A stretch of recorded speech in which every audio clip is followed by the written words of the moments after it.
Hello दोस्तों, मैं Shahbaz grade IQ में सभी का स्वागत करता हूं। रेलवे ग्रुप डी की साइंस के लिए मैं तीसरी क्लास आप लोगों को बताने जा रहा हूं, जिसमें रेस्पिरेटरी सिस्टम, श्वसन तंत्र के बारे में पढ़ेंगे।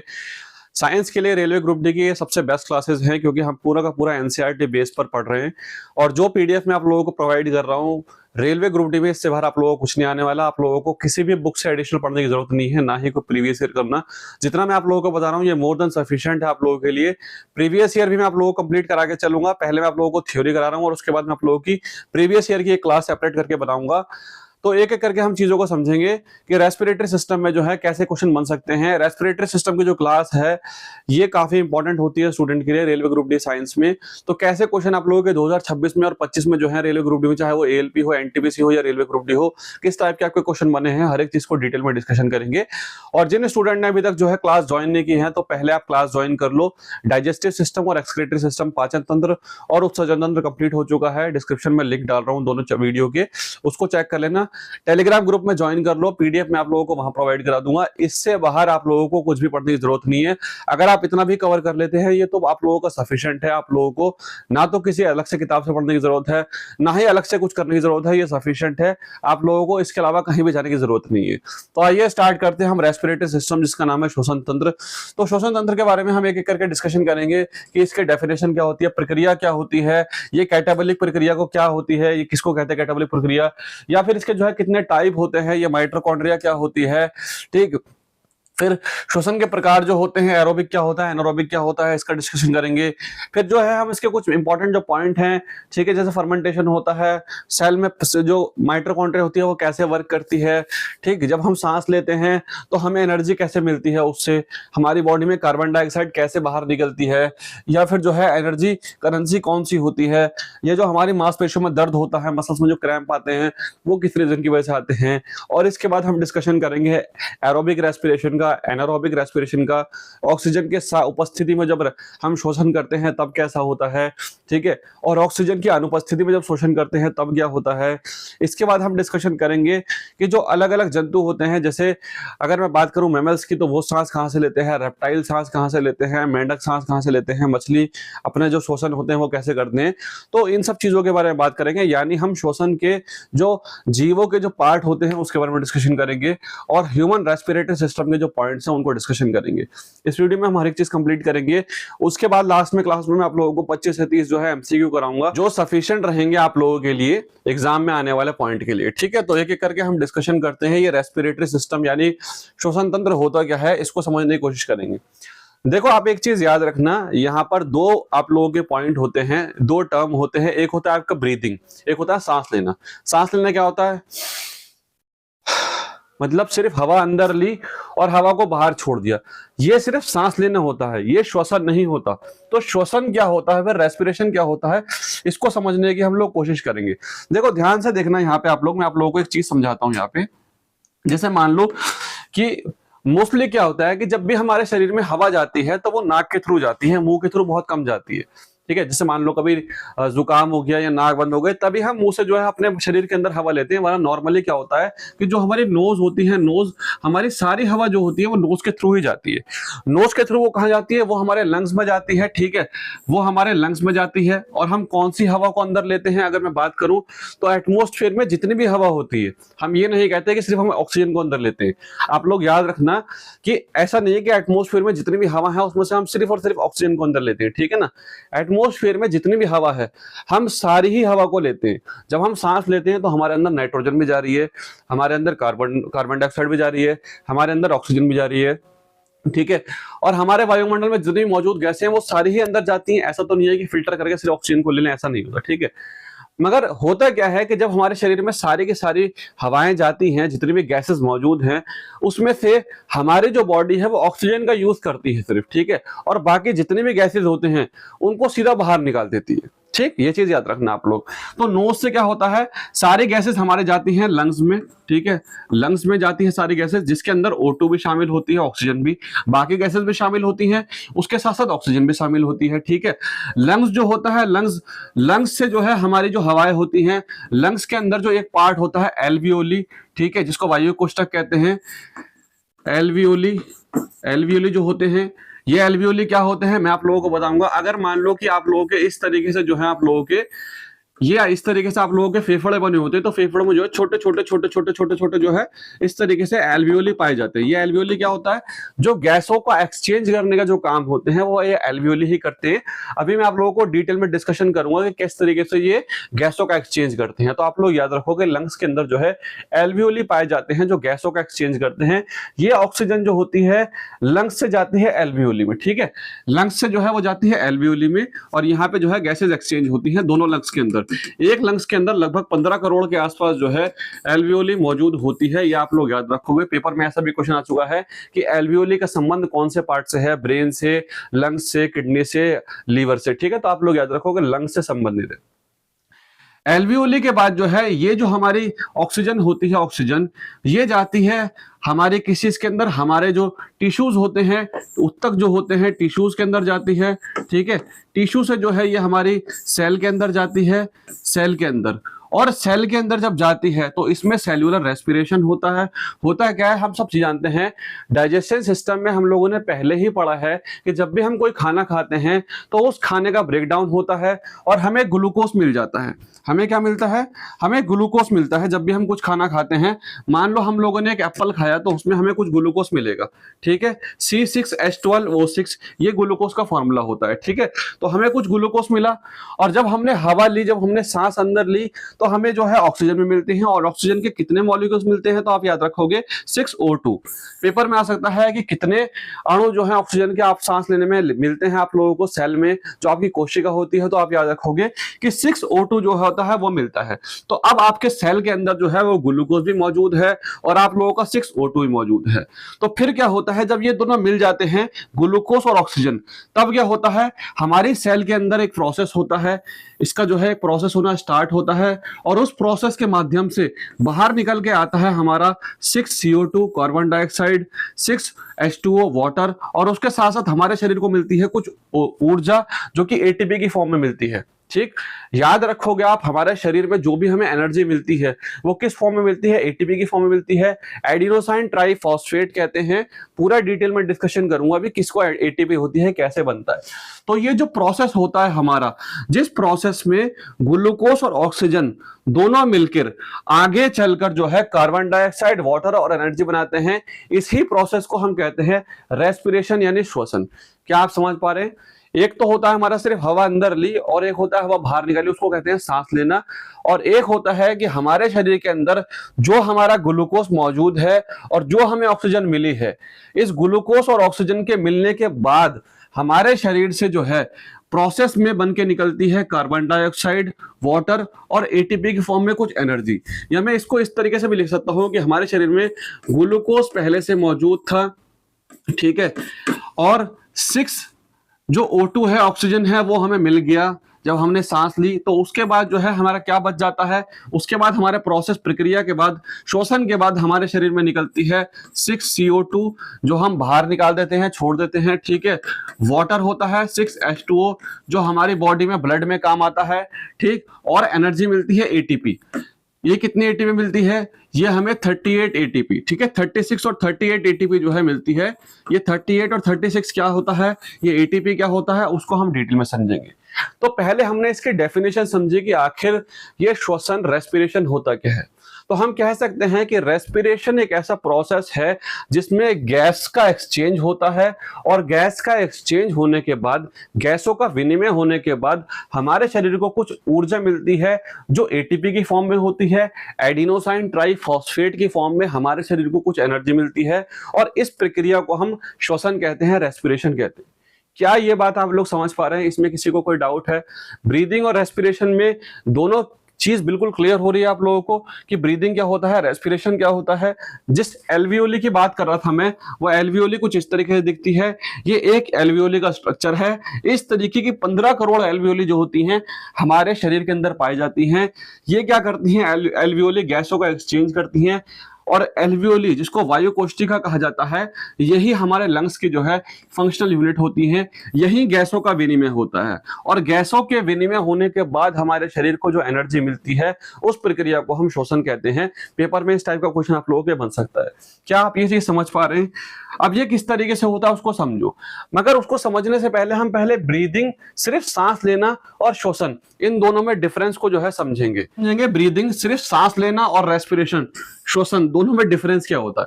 देखो आप लोग याद रखना, सिर्फ फेफड़ों में हवा लेना और हवा छोड़ना जो है वो कहलाता है हमारा सिर्फ ब्रीदिंग। ठीक है, ब्रीदिंग कैसा प्रोसेस है? ब्रीदिंग एक मैकेनिकल प्रोसेस है।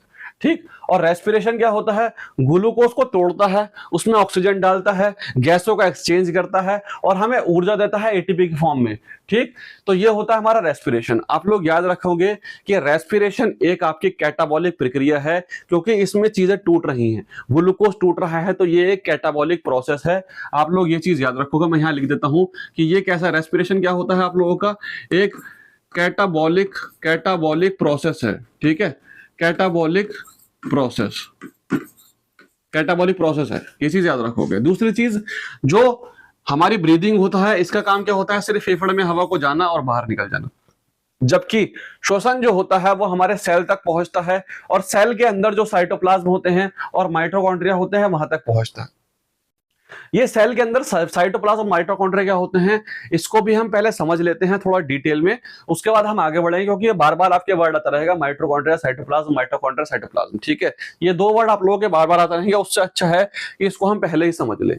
इसका एक स्पेसिफिक चैप्टर है जो हम आगे चल के करेंगे, सेल चैप्टर। ठीक है, हालांकि वो चैप्टर लोग स्टार्टिंग में कराते हैं, मगर मैं आप लोगों को 2-4 क्लासेस के बाद कराऊंगा, क्योंकि अगर मैं स्टार्टिंग में वो चैप्टर कराता हूं तो स्टूडेंट थोड़े से बोर हो जाते हैं, डिमोटिवेट हो जाते हैं, इसीलिए हम थोड़े इंटरेस्टिंग चैप्टर को स्टार्टिंग में रख रहे हैं।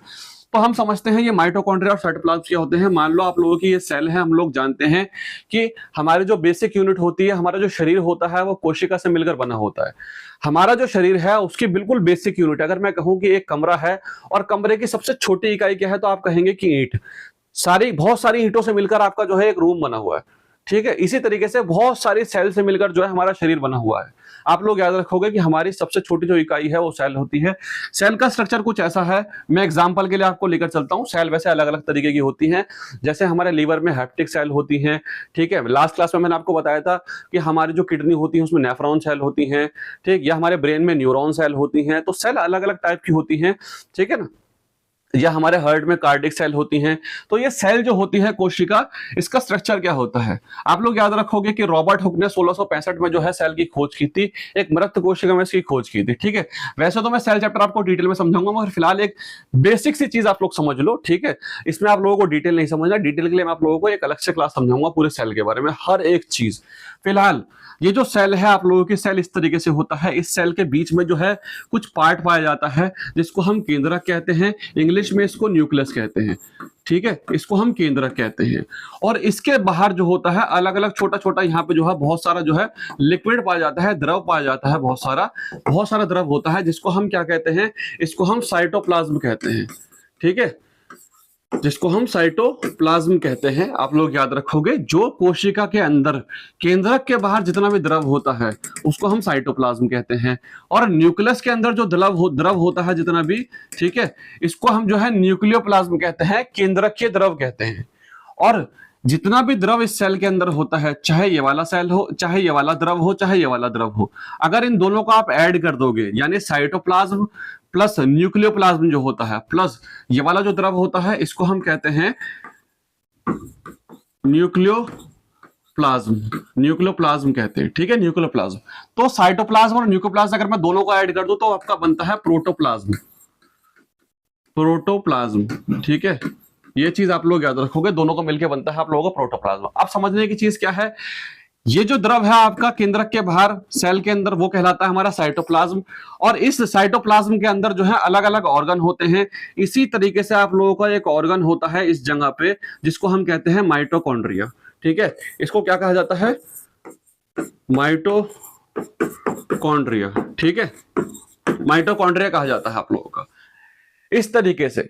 तो ये हमारा माइटोकॉन्ड्रिया होता है और ये हमारा साइटोप्लाज्म होता है। फिलहाल हमें ये दो टर्म जो है बार बार आएंगे, तो आप लोग थोड़ा ध्यान रखेंगे। साइटोप्लाज्म मैंने आपको बताया कि सेल के अंदर और केंद्रक के बाहर जितना भी द्रव होता है, लिक्विड होता है, ये सब साइटोप्लाज्म होता है। और साइटोप्लाज्म के अंदर ही आप देखोगे, इसी के अंदर ये केंद्रक भी है, इसी के अंदर आपका माइटोकॉन्ड्रिया भी है। यहाँ पर जहां पर आप लोगों की सबसे ज्यादा अभी आप देखेंगे कि किस तरीके से आप लोगों का रेस्पिरेशन में एनर्जी बनती है, तो यही वो माइटोकॉन्ड्रिया है जहां पे आपकी सबसे ज्यादा एनर्जी बनेगी। इसी माइटोकॉन्ड्रिया को powerhouse of the cell भी कहा जाता है। अभी हम आगे देखेंगे कि इसको powerhouse of the cell क्यों कहा जाता है, ठीक है, और कैसे इसमें जो है ऊर्जा बनती है, उसका पूरा प्रोसेस क्या होता है उसको समझेंगे, ठीक है। फिलहाल क्योंकि यहाँ पे लिखा हुआ था कि रेस्पिरेशन हमारा सेल के साइटोप्लाज्म और माइटोकॉन्ड्रिया में होता है, तो इसलिए मैंने आप लोगों को बताया कि ये सेल और माइटोकॉन्ड्रिया क्या होते हैं, ताकि जो बिगिनर स्टूडेंट है वो कंफ्यूज ना हो। तो आप समझ पा रहे हैं कि सेल के अंदर जो साइटोप्लाज्म था और माइटोकॉन्ड्रिया था, वहां पर जाता, वहां रेस्पिरेशन वहां तक जाके प्रोसेस होता है, यानी वहां तक गैसें जाती हैं और उसके बाद जो है एनर्जी में कन्वर्ट होता है और फिर जाके आपका रेस्पिरेशन कंप्लीट होता है। जबकि सिर्फ लंग्स में जाती हैं हवाएं, ठीक है, हवाएं हमारी लंग्स में गई और लंग्स में जाने के बाद बाहर आ गई, तो वो कहलाता है आपका सिर्फ ब्रीदिंग। मगर लंग्स से आगे जब सेल में चीजें जाती हैं, वही हवाएं जब सेल में जाती हैं और सेल में जाने के बाद आपके साइटोप्लाज्म तक जाती हैं, माइटोकॉन्ड्रिया तक जाती हैं और हमारे शरीर को एनर्जी मिलती है, तो वो कहलाता है आपका रेस्पिरेशन। ठीक है, ये समझ में आ गया आप लोगों का। एंजाइम, किसी भी एंजाइम की आवश्यकता नहीं होती आपका रेस्पिरेशन ब्रीदिंग में, सांस लेने में, मगर कई प्रकार के एंजाइम की आवश्यकता होती है। कौन कौन से होते हैं आगे डिटेल में डिस्कशन करेंगे, ठीक है। एनर्जी, जब हम सांस लेते हैं तो हमारी ऊर्जा जो होती है, एनर्जी खर्च होती है, क्योंकि मांसपेशियां काम करती हैं, तो ब्रीदिंग में आप लोगों की एनर्जी खर्च होती है। जबकि रेस्पिरेशन में आप लोगों की ऊर्जा का निर्माण होता है, आपकी एटीपी बनती है, आपकी ऊर्जा का निर्माण होता है, ठीक है। अच्छा, अगर मैं लेवल की बात करूं स्तर का, तो जो हमारी कोशिका होती है, कोशिका के बाहर ही ब्रीदिंग होता है, ठीक है। ब्रीदिंग का मतलब क्या होता है, बाहर से बाहर हवा आई, ठीक है, और फिर बाहर निकल गई हवा, सिर्फ यही आप लोगों का क्या है, ब्रीदिंग है। मगर सेल के अंदर जाके जो है आपका पूरा जो है रेस्पिरेशन होता है। तो ये रेस्पिरेशन और सेल में जो है ये ब्रीदिंग में आप लोगों का डिफरेंस है, इसको समझ के चलना। अब जो ब्रीदिंग होती है ये भी आप लोगों के दो टाइप की होती है, ठीक है। ब्रीदिंग, सांस लेना भी आप लोगों का दो टाइप का होता है। एक तो नॉर्मल होता है, इनहेल, एक्सहेल और पॉज, ठीक है। मैंने हवा अंदर ली, बाहर निकाल दी और फिर थोड़ी देर रुका, inhale exhale pause, inhale exhale pause. तो ये तो आप लोगों का नॉर्मल ब्रीथिंग होता है, ठीक है, बिल्कुल नॉर्मल। और एक होता है आप लोगों का एबनॉर्मल ब्रीथिंग, ठीक है, जो आप लोगों का नॉर्मल ब्रीदिंग से हटके जितनी भी चीजें होती हैं वो एबनॉर्मल ब्रीदिंग होता है। जैसे मान लो कभी बुखार आ गया, ठीक है, तो क्या होता है, जल्दी जल्दी सांस लेने चलते हैं, ठीक है, जल्दी जल्दी सांस लेने लगते हैं हम लोग। या फिर जब सो जाते हैं तब थोड़ा सा सांस में ऊपर नीचे हो जाता है, ठीक। या फिर किसी बीमारी के चलते या किसी स्ट्रेस के चलते जब सांस में ऊपर नीचे नॉर्मल चीजों की तरह नहीं होता, जब हम नॉर्मल सांसें नहीं लेते, नॉर्मल ब्रीदिंग नहीं लेते, तो उसको क्या कहते हैं, उसको कहते हैं एबनॉर्मल ब्रीदिंग, या फिर उसको जो है एबनॉर्मल श्वसन भी कहते हैं, रेस्पिरेशन, ठीक है। इस चीज को आप लोग याद रखोगे। तो मैंने आप लोगों को बताया कि यहाँ पर जब भी हम सांस लेते हैं तो एक तो होता है हमारा इनहेल करना, सांस को अंदर लेना। तो जब हम सांस को अंदर लेते हैं तो फेफड़ों के नीचे हमारे एक पाया जाता है डायाफ्राम, ठीक है, इसको हम डायाफ्राम कहते हैं। सांस को जब हम अंदर की तरफ लेते हैं तो ये चपटा हो जाता है, फ्लैट हो जाता है, मगर जब हम सांस को बाहर की तरफ छोड़ते हैं तो ये डायाफ्राम जो है वो गुंबद की तरह बन जाता है। पेपर में क्वेश्चन आ सकता है कि बताओ डायाफ्राम की शेप आपकी कैसे हो सकती है, जब हम सांस को जो है छोड़ते हैं, एक्सहेल करते हैं, तो वो गुंबद की तरह आप लोगों का बन जाता है। ये आप लोग याद रखोगे, डोम की तरह बन जाता है। क्लियर हो गया। अब मैंने आप लोगों को बताया एक तो आपकी होती है नॉर्मल रेस्पिरेशन, जब हम नॉर्मली इनहेल किया, एक्सहेल किया, थोड़ी देर रुके, इनहेल किया, एक्सहेल किया, थोड़ी देर रुके, तो ये आप लोगों का नॉर्मल रेस्पिरेशन है।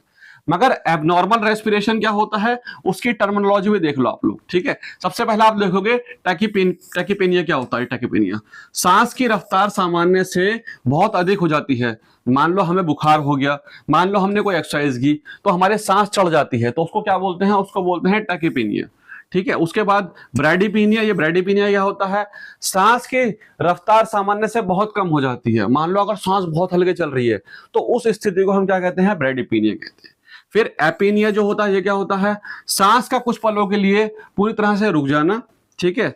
अक्सर सोते टाइम ऐसा हो जाता है कभी कभी कि थोड़ी देर के लिए रुक जाती है सांस, ठीक है, या सांस को हम थोड़ी देर के लिए रोक लेते हैं, तो सांस का थोड़ी देर के लिए रुक जाना ये कहलाता है आपका एपीनिया। फिर डिस्पेनिया जो है आप लोगों का, डिस्पेनिया ये क्या होता है, सांस लेने में भारी तकलीफ होना, घुटन महसूस होना, तो वो आप लोगों का क्या होता है, वो आप लोगों का होता है डिस्पेनिया। फिर आप हाइपोक्सिया, ये हाइपोक्सिया क्या होता है, शरीर के जो टिश्यू होते हैं, टिश्यू तक अगर ऑक्सीजन की पर्याप्त मात्रा नहीं पहुंच पाती तो हमारे ब्रीदिंग में प्रॉब्लम होती है, सांस लेने में प्रॉब्लम होती है, उसको क्या बोलते हैं, उसको हाइपोक्सिया बोलते हैं। ठीक है, ये टर्मिनोलॉजी आप लोग याद रखोगे। अब हम बात करेंगे नॉर्मल रेस्पिरेशन। नॉर्मल रेस्पिरेशन में क्या होता है, तो नॉर्मल रेस्पिरेशन में जो हमारी ब्रीदिंग रेट होती है, श्वसन दर होती है, वो 12 से लेकर जो होती है 16-18 तक भी होती है। ठीक है, मगर ये एक एवरेज है आप लोगों का।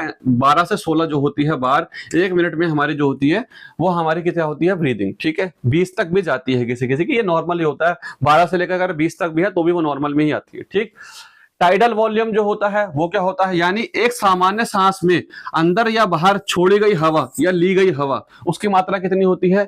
एक नॉर्मल जब हम सांस लेते हैं तो उसमें 500 ml के आसपास जो है हवा अंदर जाती है, बाहर जाती है, इस तरीके से। इसको क्या कहते हैं, इसको टाइडल वॉल्यूम कहा जाता है। ये आप लोग याद रखोगे। ठीक है, ये नॉर्मल रेस्पिरेशन की चीजें हैं, ये आप लोग याद रखोगे।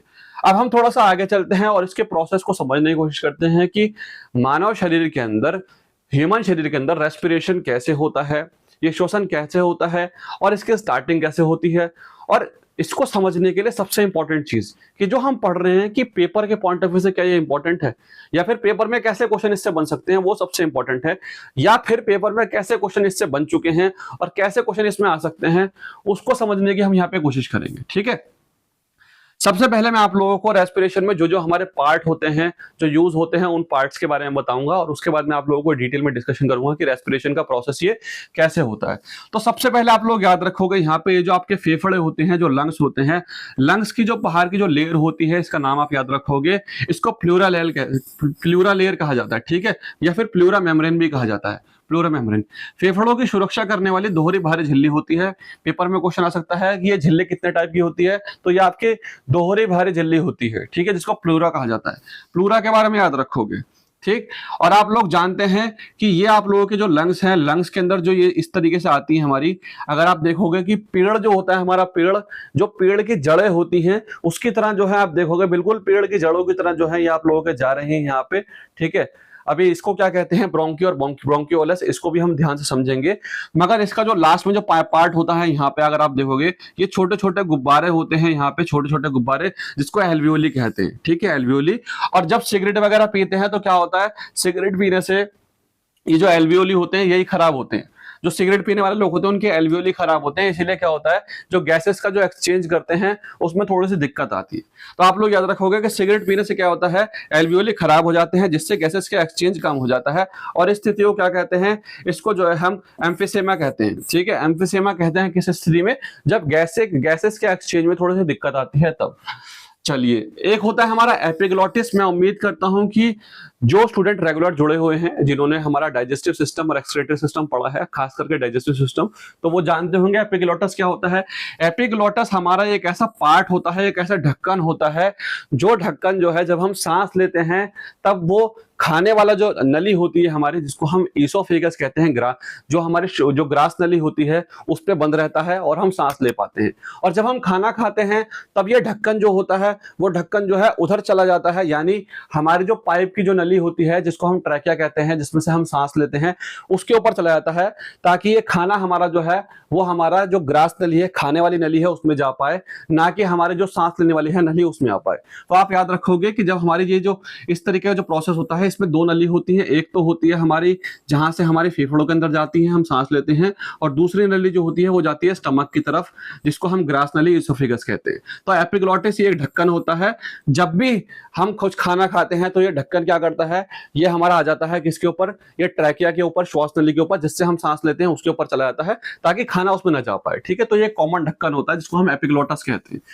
चलिए, अब हम समझेंगे कि जो हमारा श्वसन होता है, जो ह्यूमन रेस्पिरेशन होता है, वो कैसे प्रोसेस होता है, किस तरीके से प्रोसेस करता है। सबसे पहले हम डिस्कशन करेंगे नासिका छिद्र के बारे में, यानी सबसे पहले हम डिस्कशन करेंगे जो हमारी नाक, वो क्या काम करती है, नाक हमारे सांस लेने में, श्वसन में क्या काम करती है। उसके बाद हम डिस्कशन करेंगे ये फेरेंक्स जो होता है, ये फेरेंक्स क्या होता है। उसके बाद लैरिंक्स जो होता है, ये लैरिंक्स कंठ क्या होता है। उसके बाद ये ट्रैकिया क्या होती है, ब्रोंकी क्या होता है, ब्रोंकियोलिस क्या होता है, एल्वियोली क्या होता है। ये सारे पार्ट किस तरीके से जो है हमारी मदद करते हैं श्वसन में, उसको हम समझेंगे। परीक्षा के लिए ये सही क्रम याद करना बहुत इंपॉर्टेंट है। आप लोग इसको भी याद रखोगे, पेपर में कभी भी आ सकता है कि इसको जो है सही सीक्वेंस क्या होता है वो भी बहुत इंपॉर्टेंट है, ठीक है। तो सबसे पहले क्या होता है कि जब हम सांस लेते हैं तो नॉस्ट्रिल, हमारी जो नाक होती है, नाक से हम सांस लेते हैं। उसके बाद जो फेरेंक्स होता है, फेरेंक्स में जाती है, जो हमारी ग्रसनी होती है वहां पे जाती है, ठीक। ट्रैकिया में जाता है, जहां जो पाइप होता है, जिस पाइप से जो है हम हवा लेते हैं, ठीक है।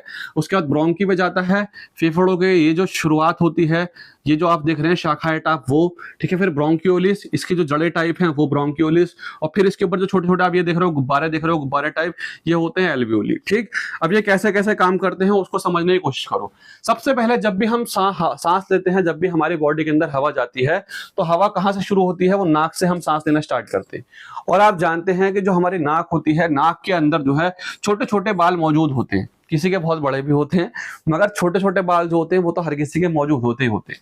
अब आप याद रखोगे, प्रकृति ने जो है अगर हमें कुछ बाल दिए हैं नाक के अंदर भी, तो इसका भी कुछ ना कुछ काम होता है। इसका क्या काम होता है? इस नाक के अंदर जो छोटे छोटे बाल होते हैं, यानी मैं कह सकता हूं नासिका के अंदर जो छोटे छोटे बाल होते हैं वो फिल्टरेशन का कार्य करते हैं। फिल्टरेशन का, नासिका के अंदर मौजूद छोटे बाल फिल्टरेशन का जो काम होता है वो करते हैं, ठीक है। यानी वो हवा को साफ करने का काम करते हैं। छोटे बाल और म्यूकस जो होता है, म्यूकस, ठीक है, जो छोटे हल्के से छोटे बाल और हल्का सा जो जो आप ये कह सकते हो बलगम टाइप का, जो म्यूकस टाइप का जो रहता है, वो क्या करते हैं? वो दोनों चीजें मिलके हवा को साफ करने का काम करते हैं। परिणाम क्या होता है? धूल मिट्टी और बैक्टीरिया यही रुक जाते हैं, ताकि फेफड़ों तक जो होता है क्या होता है? साफ हवा पहुंच पाए। मान लो हमने सांस ली, और आप सभी जानते हैं कि सांस के अंदर छोटे छोटे धूल मिट्टी के कण होते हैं, बैक्टीरिया हो सकते हैं, गंदगी हो सकती है, तो उसको फिल्टर करके जो साफ हवा होती है, वो साफ हवा को भेजने का काम कौन करते हैं? नॉस्ट्रिल यानी नसिका के अंदर ये जो बाल होते हैं वो। आप लोग याद रखोगे, नॉस्ट्रिल यानी नसिका छिद्र जो होते हैं हवा का मुख्य प्रवेश द्वार होते हैं।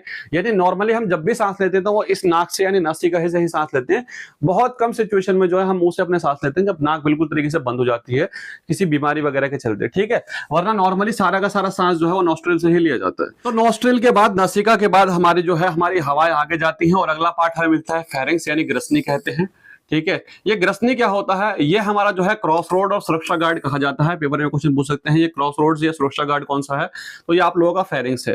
फेरिंक्स एक ऐसा पार्ट होता है, जब हम खाना खाते हैं तो भोजन भी एक जगह से निकलता है, और जब हम हवा लेते हैं तब भी एक जगह से निकलती है।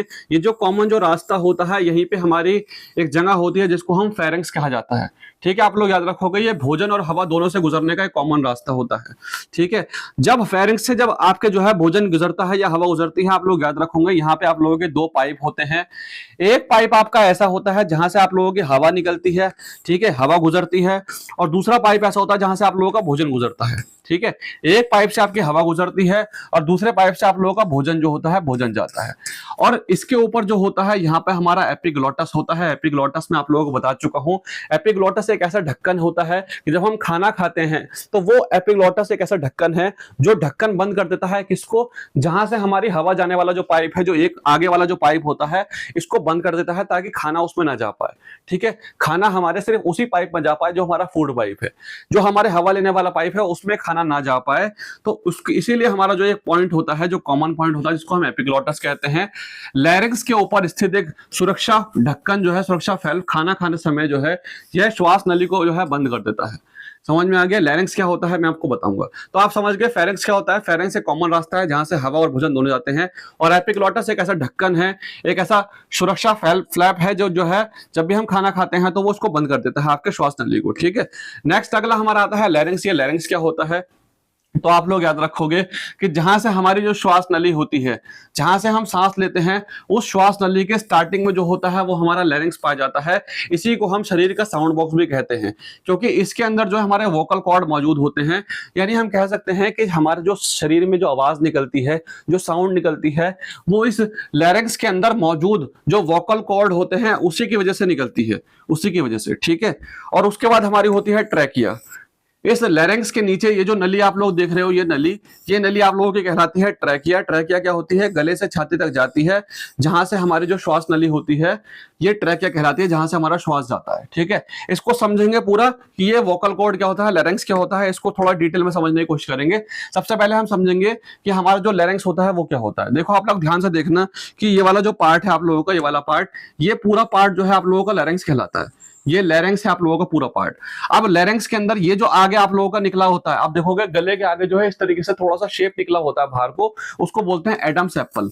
उसको एडम्स एप्पल कहा जाता है। एडम्स एप्पल कहां पाया जाता है? ये भी आप लोगों का लैरिंग्स के अंदर होता है, ठीक है। और आप यहां देख रहे हो इस तरीके से आप लोगों का एक छोटा सा एरिया बना हुआ है, इसको हम वोकल कॉर्ड कहते हैं, जहां से हमारी आवाज निकलती है। और इस लैरिंग्स के नीचे जो है आप लोगों की ये एक नली जा रही है, इस नली को जो है हम क्या कहते हैं? इसको हम ट्रैकिया कहते हैं, श्वास नली कहते हैं। तो लोकेशन तो आप लोग समझ चुके हो कि किस जगह हमारा लैरिंग्स होता है। लैरिंग्स के अंदर ही हमारे वोकल कॉर्ड होती है और एडम्स एप्पल भी होता है, ठीक है। ये चीज याद रखोगे। अब एडम्स एप्पल के बारे में भी थोड़ा सा समझेंगे कि एडम्स एप्पल क्या होता है, लैरिंग्स क्या होता है, उसको समझने की कोशिश करो। तो लैरिंग्स जो होता है, लैरिंग्स मानव शरीर का वॉइस बॉक्स, साउंड बॉक्स भी कहा जाता है, ठीक है। ध्वनि उत्पन्न करने का प्राथमिक कार्य होता है, ठीक। जो लैरिंग्स होता है इसकी बनावट कैसी होती है? ये हड्डियों से नहीं बल्कि कार्टिलेज से बना होता है। पेपर में क्वेश्चन आ सकता है कि लैरिंग्स किससे मिलकर बना होता है, तो कार्टिलेज से मिलकर बना होता है। स्थिति कहां होती है? ये आपकी ट्रैकिया है, ठीक है। इस ट्रैकिया के ठीक ऊपरी जो सिरा होता है, ये जो पार्ट है आप लोगों का, ये लैरिंग्स है, ठीक है। इस लैरिंग्स में अगर आप देखोगे आगे जो ये निकली हुई शेप है, ये आपका एडम्स एप्पल है। और इस तरीके से जो आप लोग शेप देख रहे हो, ये वोकल कॉर्ड है, जहां से आप लोगों का असली जो आवाज है वो यहीं से निकलती है, वोकल कॉर्ड से, ठीक। चलिए अब एक एक करके चीजों को समझेंगे। यहां पर हम सबसे पहले हम देखेंगे यहां पर कि हमारा जो लैरिंग्स होता है, लैरिंग्स, इसके ऊपर हमारा पाया जाता है एपिग्लोटस। एपिग्लोटस क्या होता है ये मैं आप लोगों को बता चुका हूं पहले ही, ठीक है। सबसे पहले हम बात करेंगे कि जो लैरिंग्स होता है, लैरिंग्स हमारी, ठीक है, इसके आगे वाला जो पार्ट होता है, ये जो बाहर निकला होता है, इसको हम एडम्स एप्पल कहा जाता है, ठीक। ये एडम्स एप्पल जो है, जिसको हम कंठमणि भी कहते हैं, ये कैसी होती है? थायराइड उपस्थिति जो होती है हमारी, थायराइड कार्टिलेज, इसका विकास होने पर जब हमारी थायराइड कार्टिलेज जो होती है जैसे डेवलप होती है, तो ये आगे निकल जाता है, जिसको हम एडम्स एप्पल कहते हैं, आदम का सेब भी कहते हैं। गले के सामने दिखाई देने वाला उभरा हुआ हिस्सा एडम्स एप्पल कहलाता है। वास्तविक संरचना कैसी होती है? यह स्वर यंत्र यानी लैरिंग्स की थायराइड जो कार्टिलेज होता है, थायराइड उपस्थिति, उसका बड़ा हुआ उभरा हुआ भाग होता है, ठीक है। और जब यौवनारंभ होता है, यौवनारंभ के दौरान जो है इसका आकार कैसा होता है? ये बहुत तेजी से बढ़ने लगता है, ठीक है। जब टीन एज में जाते हैं, जैसे जैसे बड़े होने लगते हैं, अडल्ट की तरफ बढ़ने लगते हैं, तो ये जो आकार होता है इसका, वो धीरे धीरे तेज बढ़ने लगता है, एडम्स एप्पल जो होता है उसका, ठीक। एडम्स एप्पल जो होता है, इसकी शेप और इसका साइज जो होता है वो थोड़ा सा मेल में जो है वो बड़ा होता है फीमेल के कंपैरिजन में। इसका रीजन क्या है? Testosterone hormone. पुरुष के अंदर हार्मोन होता है, टेस्टोस्टेरोन हार्मोन के प्रभाव के कारण पुरुषों में जो स्वर यंत्र जो होती है, मांसपेशियां और उपस्थिति जो होती है, थोड़ी सी बड़ी होती है कंपैरिजन में वुमेन्स के, ठीक है। आप लोग ये चीज याद रखोगे। अब एक चीज याद रखोगे, ये जो होता है आप लोगों का, ये होते हैं वोकल कॉर्ड, जो मैंने आप लोगों को भी पीछे बताया था। अभी मैंने आप लोगों को यहाँ पे दिखाया था एक, कि आप लोगों का ये वाला, इसी इमेज में मैंने आप लोगों को दिखाया था, इसको ध्यान से देखो कि मैं आप लोगों को फिर से एक बार समझा देता हूं। मैंने अभी आप लोगों को बताया था कि ये जो पूरा पोर्शन है ये आप लोगों का कहलाता है लैरिंग्स। ये पूरा लैरिंग्स है, ठीक है, पूरा का पूरा। इस लैरिंग्स का जो आगे वाला जो ये निकला हुआ जो पार्ट है, ये आपका एडम्स एप्पल कहलाता है। और ये जो शेप देख रहे हो, इस लैरिंग्स को साउंड बॉक्स कहते हैं। और इस लैरिंग्स के अंदर जो साउंड आता है, जो आवाज आती है, आवाज पैदा करने के लिए जो पार्ट होता है वो कहलाता है आपका वोकल कॉर्ड, ठीक है। वो आप लोगों का क्या कहलाता है? Vocal cord. तो इस वोकल कॉर्ड के बारे में थोड़ा समझते हैं, क्योंकि रेलवे में इससे क्वेश्चन आ चुके हैं। ये वोकल कॉर्ड दो पाए जाते हैं, ये देखोगे आप दो। ये भी क्वेश्चन आ सकता है कि बताओ ह्यूमन बॉडी में कितने वोकल कॉर्ड होते हैं, तो आप लोग याद रखोगे दो वोकल कॉर्ड होते हैं, ठीक है। वोकल कॉर्ड की संख्या कितनी होती है? ये दो होती है, दो, ठीक है। दो वोकल कॉर्ड की संख्या होती है, ये आप लोग याद रखोगे। किस चीज के बने होते हैं? लिगामेंट के बने होते हैं, लिगामेंट के बने होते हैं ये वोकल कॉर्ड जो होते हैं, ठीक है। इस चीज के बारे में याद रखोगे। पुरुषों के अंदर जो है कितनी लंबाई होती है? 20 mm की होते हैं ये वोकल कॉर्ड, और फीमेल के अंदर जो है वो 15 mm के होते हैं, ठीक। पेपर में ये भी क्वेश्चन आ चुका है कि बताओ फीमेल का वोकल कॉर्ड जो होता है वो मेल के वोकल कॉर्ड से कितना छोटा होता है। ये क्वेश्चन जो है पहले पेपर में कई बार पूछा जा चुका है। तो 5 mm छोटा होता है किसका? फीमेल का जो वोकल कॉर्ड होता है वो मेल के वोकल कॉर्ड के अकॉर्डिंग, ठीक है। बच्चों में जो होता है बहुत छोटी होती है। पिच की अगर हमारे में बात करें, पिच का मतलब क्या होता है कि आवाज किसकी कितनी ज्यादा जो है वो तीखी होती है, ठीक है। किसकी आवाज ज्यादा तीखी निकलती है वो देखते हैं हम यहाँ पे। तो अगर आप देखोगे जो मेल की जो वॉइस होती है इसकी पिच लो होती है। जो आदमी होता है, ठीक है, जो पुरुष होते हैं उनकी आवाज भारी होती है, पतली और तीखी नहीं होती, ठीक है। मगर आप देखोगे जो फीमेल होते हैं उनकी जो पिच होती है वो थोड़ी सी हाई होती है, ठीक। और जो छोटे बच्चे होते हैं उनकी आप देखोगे जब वो चीख मारते हैं तो बहुत दूर तक सुनाई देती है, यानी उनकी आवाज पतली होती है, उनकी पिच जो होती है बहुत ज्यादा होती है, ठीक। अगर आप देखोगे शेर में और अगर आप कंपेयर करोगे एक मच्छर में, तो मच्छर की जो पिच होती है वो बहुत ज्यादा हाई होती है, क्योंकि उसके देखो आप देखो भिनभिनाता जब वो पिनपिनाता जब है तो उसकी जो बिल्कुल अलग सी साउंड होती है, बहुत पतली सी, ठीक, यानी उसकी पिच जो है वो बहुत ज्यादा होती है। चलिए नेक्स्ट इसके बारे में हम बात करेंगे आगे। अब आप जान चुके हैं कि जो ट्रैकिया होती है, ट्रैकिया यहाँ से जो है हमारी श्वास, हमारा जो हवा होती है वो यहाँ से हमारी गैस आती है और गैस आगे हमारे जो फेफड़े होते हैं फेफड़ों में चली जाती है। अगर आप फेफड़ों की लोकेशन जिसकी देखोगे शेप, तो इस शेप को आप देखोगे उल्टे पेड़ की तरह आपको दिखेगा, ठीक है। या तो आप इसको समझ लो कि जड़ों की तरह दिख रहा है, या फिर अगर पेड़ को आप उल्टा कर दो कि ये इसकी शाखाएं जा रही हैं, शाखाएं, ठीक है, फिर ये इसकी टहनियां हैं और इसके आगे छोटे छोटे जो हैं वो पत्तियां भी मौजूद होती हैं, वो पत्तियां भी मौजूद होती हैं इसके आगे छोटी छोटी हर इसके टहनी पे, ठीक है। अब आप लोग याद रखोगे ये जो इसकी शाखाएं जा रही हैं, ये जो शाखाएं जा रही हैं इसको हम कहते हैं ब्रोंकी, ठीक है। ट्रैकिया की दो मुख्य मोटी शाखाएं होती हैं, कुछ इस तरफ जाती हैं, कुछ दूसरे फेफड़ों में जाती हैं, ठीक, ये कहलाती हैं आपकी ब्रोंकी, ठीक है। यहां तक समझ में आ रहा है आप लोगों को। फिर इसके बाद ये जो आप देख रहे हो ये टहनिया टाइप आप कह सकते हो, तो ये ब्रोंकियोलिस होता है। फेफड़ों के अंदर ब्रोंकी दाईं और बाईं ओर बढ़ जाती है जिसको हम ब्रोंकियोलिस बोलते हैं। इस तरीके से आप देखो ये ब्रोंकियोलिस है और इसके ऊपर जो ये छोटी छोटी और छोटी डंडी ऐसी आ रही हैं इसको ब्रोंकियोल्स बोलते हैं, ब्रोंकियोल्स, ठीक। फेफड़ों के अंदर ब्रोंकाई और छोटी छोटी पेड़ की शाखाएं जैसे सूक्ष्म नलियों को जो है बढ़ जाती हैं जिसको ब्रोंकियोलिस बोलते हैं, ठीक है। और इसके आप ऊपर जब देखोगे आप यहाँ पे छोटे छोटे गुब्बारे की संरचना होती है जिसको हम एल्वियोली बोलते हैं, इसको हम एल्वियोली बोलते हैं। और एक फेफड़े के अंदर इसकी जो संख्या होती है वो 15 करोड़ के आसपास होती है। और ये एल्वियोली जो होती है यही फंक्शनल यूनिट होती है हमारी जो फेफड़े होते हैं, जो लंग्स होते हैं उसकी, ठीक है। ये देखो ये एल्वियोली होती है, यही फेफड़ों की फंक्शनल यूनिट होती है, यही वो छोटे गुब्बारे की संरचना होती है जो हमारे जो ब्रोंकियोल्स होते हैं उसके आगे होती है। यहां देखो संरचना, ब्रोंकियोल्स के अंत में स्थित गुब्बारे जैसे सूक्ष्म संरचना को ही हम एल्वियोली कहा जाता है। असली गैस का विनिमय यहीं पे होता है, गैसेस को एक्सचेंज करने का जो असली जो काम है वो एल्वियोली ही करते हैं। यही हमारे ऑक्सीजन को निकालते हैं सारी गैसेस में से, ठीक है, और यही हमारे ब्लड में ऑक्सीजन को डालते हैं। और जो हमारा इम्प्योर ब्लड होता है, जो हमारा इम्प्योर जो ब्लड होता है उसमें से कार्बन डाइऑक्साइड को निकाल के जो शरीर में से बाहर निकालते हैं, तो ये गैसों के विनिमय का जो काम होते हैं वो यही एल्वियोली करते हैं। ये आप लोग याद रखोगे, ठीक है। ये फेफड़ों की लोकेशन होती है। आप लोग देखोगे कि ये वाला जो हमारा राइट वाला जो लंग्स होता है वो थोड़ा सा बड़ा होता है उसके कंपेरिजन में। और आप लोग याद रखोगे फेफड़े की जो ऊपर की जो झिल्ली होती है, डबल लेयर जो होती है, उसको फ्लोरा कहा जाता है, फ्लोरा, ये आप लोग याद रखोगे, ठीक है। इनहेल एक्सहेल क्या होता है ये मैं आप लोगों को ऑलरेडी बता चुका हूं, ठीक है, इसमें कुछ बताने की जरूरत नहीं है। ये किस तरीके से काम करता है इस प्रोसेस को हम समझेंगे अब, कि ह्यूमन रेस्पिरेटरी सिस्टम में कैसे हमारी जो गैस, हम जब सांस लेते हैं तो गैस जाती है, क्योंकि हम सांस तो अंदर सारी गैसेस लेते हैं, ठीक है, मगर जब हम बाहर निकलते हैं तो उसमें कार्बन डाइऑक्साइड की मात्रा ज्यादा बढ़ जाती है, ठीक है। तो वो क्या प्रोसेस होता है, कैसे हमारे ह्यूमन बॉडी के अंदर जो है ये ह्यूमन ग्लोबिन में जो है हमारा ऑक्सीजन ट्रेवल करता है, हमें कैसे एनर्जी मिलती है, ये सेल्यूलर रेस्पिरेशन क्या होता है, एरोबिक एनारोबिक क्या होता है, इसको थोड़ा सा डिटेल में समझेंगे एक एक करके, ठीक है। ये मैं आप लोगों को सारे पॉइंट्स बता चुका हूँ। ये आप लोगों की जो पॉइंट्स मैंने आपको बोले हैं उसकी थ्योरी है, ये आप लोग पीडीएफ में पढ़ सकते हैं। मैं आप लोगों को सब चीजें बता चुका हूँ। जैसे नेजल कैविटी के बारे में आपको बता दूं, नाक के जो बाल होते हैं और जो म्यूकस की जो लेयर होती है, ठीक है, जो म्यूकस होता है वो क्या करता है, जो भी हमारे धूल या जो हमारे कीटाणु बैक्टीरिया वगैरह होते हैं उसको वहीं पर रोक देता है ताकि फिल्टर होकर हवा जाए। फेरेंक्स क्या होता है, हवा और भोजन के लिए जो है एक सामान्य मार्ग होता है जिसको फेरेंक्स कहते हैं। लैरिंक्स क्या होता है, ये वॉइस बॉक्स या साउंड बॉक्स कहा जाता है जहां से हमारी वॉइस बनती है। इसी के अंदर जो है लैरिंक्स के अंदर हमारा दो चीजें और पाई जाती हैं जिसको हम एडम्स एप्पल कहते हैं। दूसरी चीज जो होती है वो हमारी जो होती है इसी के अंदर वो वोकल कॉर्ड होते हैं जहां से हमारी आवाज प्रोड्यूस होती है। आप लोग याद रखोगे कि पक्षियों के अंदर ये लैरिंक्स नहीं होता, ये सैरिंक्स पाया जाता है। पेपर में क्वेश्चन आ चुका है कि पक्षियों के अंदर जो है क्या पाया जाता है लैरिंक्स की जगह, तो वो सैरिंक्स होता है, ठीक है। एपिग्लोटस एक कॉमन पार्ट होता है, एक ढक्कन होता है। जब हम खाना खाते हैं तो वो ढक्कन हमारी ट्रैकिया के ऊपर चिपक जाता है ताकि हम खाना खा पाए और हमारा खाना जो होता है वो जहां से हम सांस लेते हैं वहां ना जा पाए। एपिग्लोटस के बारे में आपको बता चुका हूं। ट्रैकिया क्या होता है, 10 से 12 मीटर लंबी एक नली होती है जो गले से जो हमारी छाती होती है, लंग्स होते हैं, वहां तक जाती है, ठीक है। फिर कार्टिलेज के जो छल्ले होते हैं वो क्या होता है, श्वास नली, जो हमारी श्वास नली होती है, जो ट्रैकिया होती है, सी आकार की जो उपस्थिति कार्टिलेज मौजूद होते हैं, सी आकार के छल्ले से बनी होती है। हवा ना होने पर भी श्वास नली जो है चिपकती नहीं है, ठीक है, चिपकने से रोकती है। अगर आप देखोगे ये हमारी श्वास नली है तो आप देखोगे इसमें जो सी आकार का जो है ऐसे जो है छल्ले बने हुए हैं, ठीक है। अगर हवा नहीं भी जाती तो भी इसको रोकती है, ये कार्टिलेज से बनी होती है, ठीक है।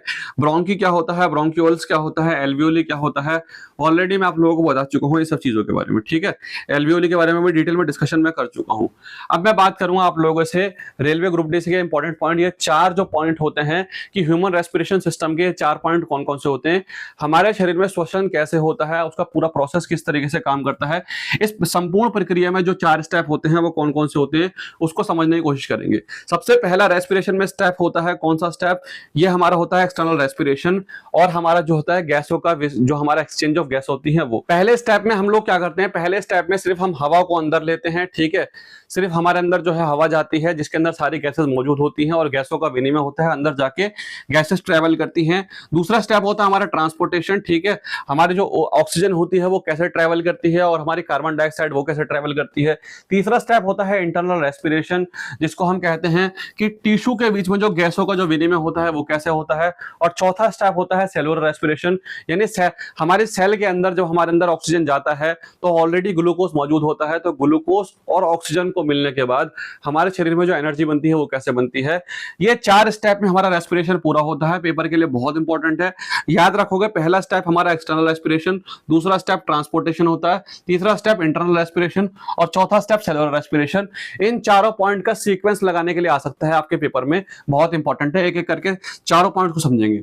सबसे पहले मैंने आप लोगों को बताया कि जब भी हम सांस लेते हैं, ठीक है, मैंने आपको बताया कि ऐसा नहीं है कि सांस में अगर ऑक्सीजन मौजूद है तो सिर्फ हम ऑक्सीजन को खींचें, नहीं, सांस में जितनी भी गैसेस मौजूद है, नाइट्रोजन हो गई हमारी, ठीक है, ऑक्सीजन हो गई, कार्बन डाइऑक्साइड हो गई, सभी हमारे शरीर के अंदर जाती है।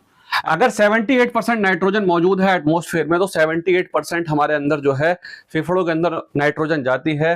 अगर 21% ऑक्सीजन मौजूद है तो 21% ऑक्सीजन जाएगी, ठीक है, 0.3% कार्बन मौजूद है तो 0.3% कार्बन डाइऑक्साइड भी हमारे अंदर जाती है, ठीक है, जब हम इनहेल करते हैं।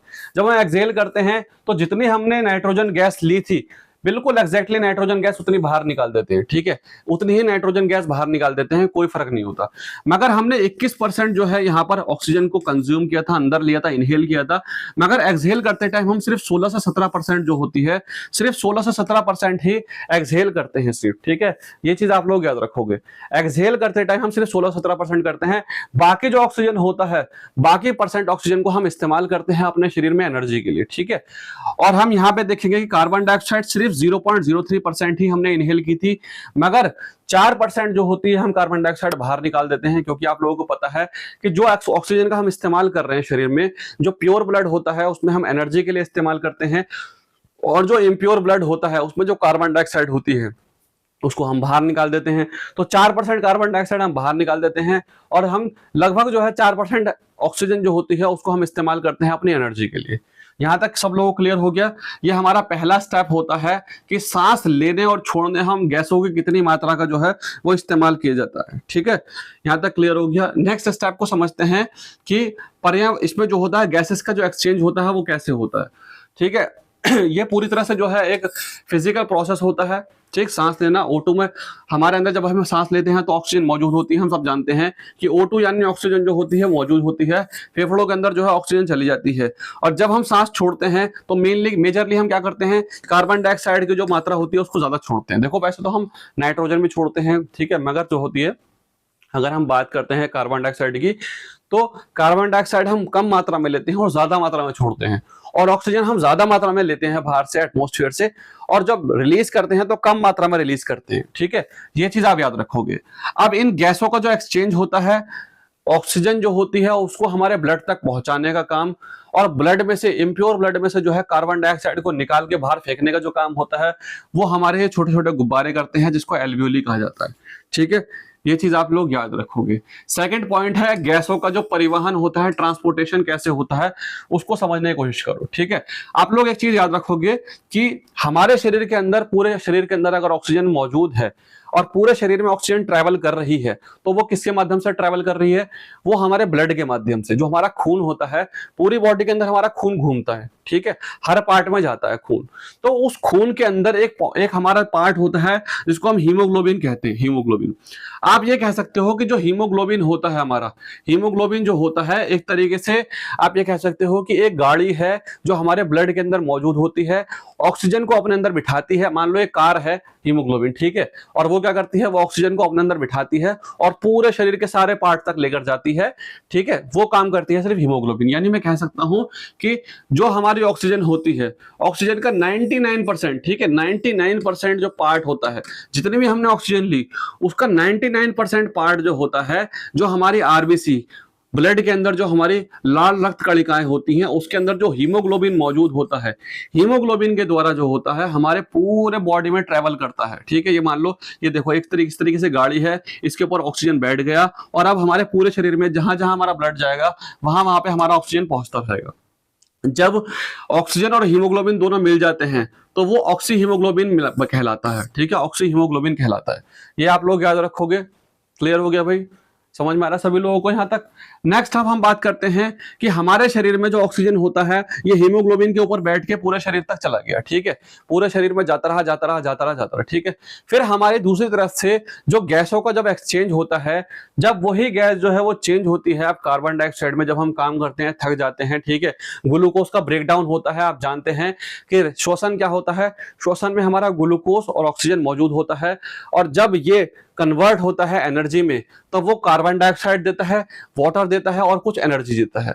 तो जो कार्बन डाइऑक्साइड वो देता है, रिलीज करता है, उस कार्बन डाइऑक्साइड को वापस लाने का जो काम करता है वो काम भी हमारा कौन करता है? वो भी हमारा लगभग हीमोग्लोबिन करता है, 20 से 25% के आसपास, ठीक है। यानी हम कह सकते हैं कि जब हीमोग्लोबिन वहां से वापस आता है तो वो कहता है कि भाई गाड़ी खाली तो जा रही है, थोड़े बहुत कार्बन डाइऑक्साइड मेरे अंदर बैठ जाओ, ठीक है। तो क्या करता है कि पहले तो ऑक्सीजन को सब जगह पहुंचाता है वही गाड़ी। जब वही गाड़ी वापस जब आती है इम्प्योर ब्लड में तो वो गाड़ी तो खाली हो गई। वो खाली गाड़ी क्या करता है, 20 से 22% जो होती है, 20-25% जो होता है कार्बन डाइऑक्साइड के लोगों को बिठा लेता है। कार्बन डाइऑक्साइड से बोलता है गाड़ी खाली जा रही है मगर थोड़े से लोग ही बैठोगे, सारे के सारे नहीं बैठोगे, ठीक।